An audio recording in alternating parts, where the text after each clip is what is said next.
La seconde main en plein boom. Le phénomène ne peut échapper à personne. L'occasion ne s'est jamais si bien portée qu'aujourd'hui. Les vêtements, bijoux, mobilier, vaisselle, électroménager, high-tech, vélos, livres, tout ou presque peut désormais prétendre à une seconde vie.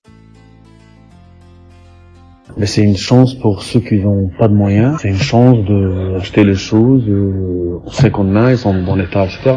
La seconde main, c'est le fait de réutiliser quelque chose plutôt que de le mettre à la poubelle alors qu'il peut encore servir à quelqu'un. Comme je le dis, c'est quand on débute dans la vie, on n'a pas forcément les moyens. Et du coup, je me suis penchée sur la seconde main. L'argent, il y a certaines personnes qui estiment qu'il y a beaucoup d'objets, en dehors de l'aspect financier, qui étaient mieux fabriqués il y a quelque temps. Donc là, aujourd'hui, par exemple, si on prend la hi-fi, qui est assez intéressante, aujourd'hui, un ampli hi-fi coûte un bras et l'épaule qui va avec. Un bon ampli, je veux dire. Et si jamais vous allez dans notre rayon, on trouve des amplis hi-fi de toute marque à un prix à la cote Argus. Aujourd'hui, beaucoup de gens pensent que l'Argus n'existe que pour les voitures. Nous, c'est pas exactement comme ça que ça s'appelle, mais c'est le même principe que l'Argus. Aujourd'hui, il peut être là, il va être à, 30, 40, 50, 60 euros maximum. Écoute, j'aimerais dire que c'est surtout le recyclage et histoire de moins acheter neuf. Et j'espère que c'est ça. Après, il y a aussi le fait que c'est des pièces, du moins ici c'est des pièces uniques et du coup c'est le genre de truc que t'achètes et t'es sûr de pas le recroiser quelqu'un. Enfin, t'es quasiment sûr de pas recroiser quelqu'un dans la rue avec. Donc il y a aussi ça. Je pense il y a le fait que les vêtements achetés soient uniques et que c'est pas comme quand tu vas à H&M et que tu prends un haut et que tu sors dehors, t'as des chances de le retrouver alors que ici c'est pas pareil. Mais il y a aussi le fait du recyclage. En vrai, les gens qui se disent c'est bien d'acheter, qui achètent plus neuf. Moi, j'ai plein de clients qui me disent on n'achète plus du tout neuf, on va que dans des fripes et tout. Donc il y a aussi ça. Je pense qu'il y a ces deux choses, quoi. Parce que ça me faisait mal au cœur de mettre de côté dans un placard ou de mettre à la poubelle des choses qui peuvent servir à d'autres personnes. Et parce que, on va pas se mentir, ça arrondit les fins de mois. Pourquoi avez-vous décidé de vous lancer dans cette activité en particulier? Pas toujours de Emmaüs, ça a été la motivation de l'abbé Pierre. J'ai lu sa vie, ce qu'il a fait pour les gens qui ont besoin. Je me suis lancé, moi je suis 100% bénévole solidaire. Et puis ça m'a poussé de participer dans tel magasin. Aujourd'hui, le phénomène de la seconde main a conquis de nombreux consommateurs, notamment parmi les plus jeunes. En effet, près de 9 jeunes sur 10 déclarent avoir déjà acheté des produits de seconde main. De plus, près d'un tiers d'entre eux ont l'intention d'accroître ce mode d'achat. Leurs motivations sont diverses. Les raisons financières représentent 75% des motivations des Français et 25% pour des raisons écologiques. Je n'aime pas, mais ça peut aider les familles à faible revenu ou familles nombreuses.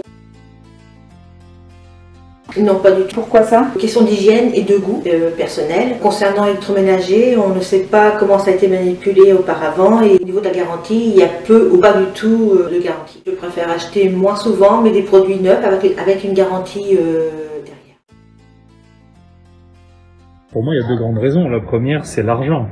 Aujourd'hui, vous trouvez un téléphone presque à la moitié de sa valeur, c'est pas négligeable. Si jamais vous n'avez pas d'avantage par l'intermédiaire de votre opérateur, il faut bien réussir à trouver des téléphones qui soient un peu mieux que l'entrée de gamme et pas aussi chers que ceux qui sont très bons aujourd'hui. Et la deuxième, c'est les possibilités de trouver des objets qui n'existent plus, que beaucoup de gens qualifient de vintage ou aujourd'hui plutôt de collector, dans des domaines où les objets ont disparu depuis longtemps. Une Game Boy qui a cessé d'être vendue depuis le milieu des années 90, des livres collector, des coffrets de collection, d'objets, des vinyles. Tout ça, c'est des trucs que vous ne pouvez plus trouver jamais ailleurs que dans les magasins d'occasion. Je trouve que ça favorise l'écologie et que ça permet à un petit budget d'avoir un meuble abordable. Ici, on peut dire la cour. La cour, ça veut dire dehors, il y a des vaisselles, de bibelots, etc. Deuxième, c'est la fripe. Il y a des fripes en bon état. Aussi, il y a de la marque, parfois. Et au lieu d'acheter dehors plus cher, ici, ils peuvent trouver moins cher. Et puis, les meubles aussi sont très bon prix, quoi, et il y a des qualités. Alors la téléphonie, ça reste le produit roi de l'occasion. L'ordinateur aussi, portable. Puis à Leclerc Saint-Pierre, on se retrouve avec un rayon culturel qui bouge énormément. Les livres, les DVD, les CD, les vinyles et les jeux vidéo. Tout ça, ça part très vite et ça rentre pas mal aussi. Il y a un bon turnover là-dessus. Qu'est-ce que tu achètes en seconde main? J'achète des vêtements, j'achète de l'électronique, tout ce qui va être appareil, objectif d'appareil photo, des jeux vidéo, des figurines à collectionner. Mais c'est tout, il y a famille, il y a des enfants, il y a tout. On a croisé des avocats, on a vu des docteurs. À combien estimez-vous le pourcentage de clients réguliers? Régulier, ça c'est 100%. 60%, 90%. On a du mineur jusqu'à 80 ans. Clairement, depuis plusieurs mois, ça augmente de mois en mois. Je vois quotidiennement des gens que je vois souvent. Mais on a des gens assez satisfaits par rapport à beaucoup d'autres magasins ou au fait de vendre sur le bon coin, comme vous me demandez tout à l'heure, qui viennent ici régulièrement pour savoir si on peut leur acheter leurs objets plus cher, voire le prix équivalent qu'ils ont demandé sur une annonce et que ça partait pas. Le plus, ça va être des vêtements. Ça peut être n'importe quel vêtement, jeans, sweat, t-shirt, souvent de marque parce qu'on peut pas les trouver. C'est là où on va les trouver souvent le moins cher. Et aussi des fois des produits à collectionner. Peut-être des cartes Pokémon. À combien estimez-vous le pourcentage de nouveaux clients par mois? Pas mal parce que ça fait qu'1 an qu'on est là et toutes les semaines on croise de nouveaux clients qui nous disent « Ah bah je connaissais pas ». De plus en plus d'applications de seconde main se développent sur le marché de vente d'occasion. Le Bon Coin compte 29 millions d'utilisateurs chaque mois. Tu ne le portes pas? Vends-le! Le slogan de Vinted a envahi les couloirs des métros et nos écrans de télévision. Vinted, une application de vente de vêtements d'occasion, révolutionne les ventes à travers l'Europe. L'application d'origine lituanienne connaît un succès sans limite, notamment en France.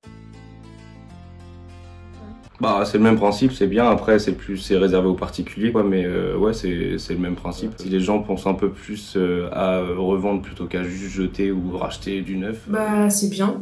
Ça permet, par exemple comme moi qui est étudiante, de pouvoir m'acheter une table basse, ou même des sacs pas chers. Beaucoup de bien quand c'est sorti, beaucoup de mal aujourd'hui. Beaucoup de gens, malheureusement, me rapportent trop d'histoires dans le genre, malheureusement, j'ai voulu vendre ça, quand je suis arrivé sur le parking, ils m'attendaient à 6. Vinted, apparemment, d'après ce que j'ai compris, donc c'est un petit peu plus les fringues et ce genre de trucs. Ça marche bien, mais pas nécessairement sur tout, et pas aussi bien qu'on le voudrait. Il y a beaucoup de gens qui sont réticents à utiliser le Bon Coin, question de sécurité. Ils aiment pas que les gens viennent chez eux, je peux le concevoir. Et le problème, c'est que le fait de pas avoir un professionnel en face, les gens se permettent beaucoup de demander une réduction sur l'objet. Où achetez-vous de la seconde main en général? Le Bon Coin. Après, il y a un site aussi sur Facebook qui s'appelle Marketplace. En fait, ça permet aux utilisateurs de Facebook de pouvoir acheter, de pouvoir mettre une publication et du coup, on trouve des choses sur ce site. Au cours de ces 2 ans, tu as observé une progression du nombre de ventes ou alors du nombre de nouveaux consommateurs? Oui, on peut dire ça parce qu'il y a beaucoup plus de plateformes maintenant accessibles où on peut justement vendre de la seconde main. On a plus de facilité aussi en rentrant en contact et c'est là qu'on remarque qu'il y a beaucoup plus de demandes. Mes attentes, je sais pas si j'ai vraiment des attentes, mais souvent ce que je m'attends surtout à des bonnes photos de bonne qualité pour qu'on mette en avant le produit qu'on veut acheter. Ça, je trouve que c'est important. Surtout après on peut s'arranger avec la personne qui vend, on lui demander plus de photos, mais je trouve que justement les photos c'est ce qui va donner plus envie d'acheter ou non l'article. Oui, de temps en temps, il y a des produits assez complexes sur lesquels le test n'est pas forcément fait à 100% parce que erreur humaine, parce que un oubli ou parce que un manque de temps, un stress, un rush, etc. Et malheureusement, le produit doit être retiré de la vente. Sinon, de temps en temps, il y a le côté altercation avec un client mécontent du prix. Aimeriez-vous que davantage de marques s'engagent dans cette tendance de consommation et pourquoi? Ouais, ça serait une bonne idée. Après, aujourd'hui, il y a quand même des applications qui le font, beaucoup. Mais après, oui, des grandes marques, des enseignes, ça pourrait être un bon moyen de justement limiter, comme on l'a dit avant, la fast fashion. Et je pense que c'est un bon moyen écologique. Et aussi, pour la rémunération, ceux qui ont des petits budgets, je pense que ça vaut le coup. En conclusion, il ne faut surtout pas se priver d'acheter de la seconde main. Si vous avez à cœur la préservation de notre planète et de votre portefeuille, ce mode d'achat est à privilégier. En plus, ce n'est pas très compliqué, il suffit de savoir ce que l'on cherche et de le trouver sur les plateformes dédiées ou dans les magasins spécialisés.